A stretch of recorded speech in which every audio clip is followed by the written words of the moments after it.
Hey guys, Starlight here from Esports Africa News. I'm here with Amy, the organizer of Games for Change and SDG Summit. I'll allow her to introduce herself and tell us more about this. Hi there. So my name's Amy. I'm the program director for Games for Change Africa, and it's one of the chapters of the global organization Games for Change that's headquartered in New York.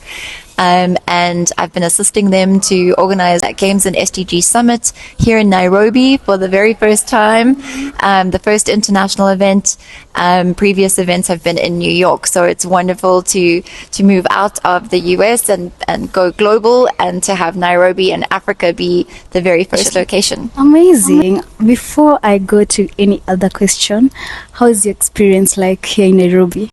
Oh, it's amazing. I've been a little stuck in the hotel for a while this week, but just getting out, the people are incredible, so welcoming and kind, will help you with anything. It's just been incredible, and I'm very much looking forward.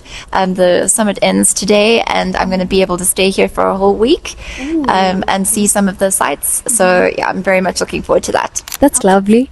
What inspired the vision behind this summit? So, Games for Change is an incredible organization.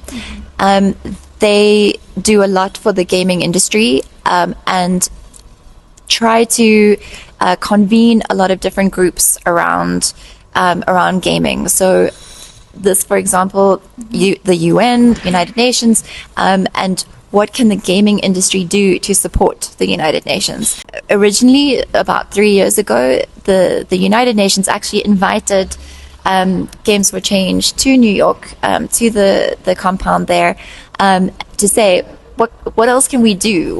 What can the gaming industry do to support? What can we do to support the gaming industry to further the SDGs? And that was really the beginning of it. And ever since then, every year, Games for Change have held a summit like this, which brings together lots of different agencies from the UN, lots of different players in the games and tech industry globally. This year is the first time that we've had African representation at the event, and we've had great African representation at this event.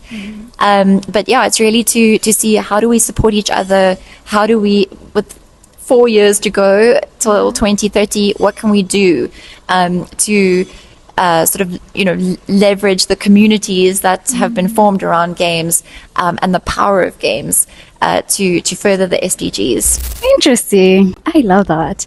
So, from your perspective, how can African gamers, investors participate more in such initiatives? So I think from Games for Change specifically, we build a lot of communities. So there are chapters all around the world.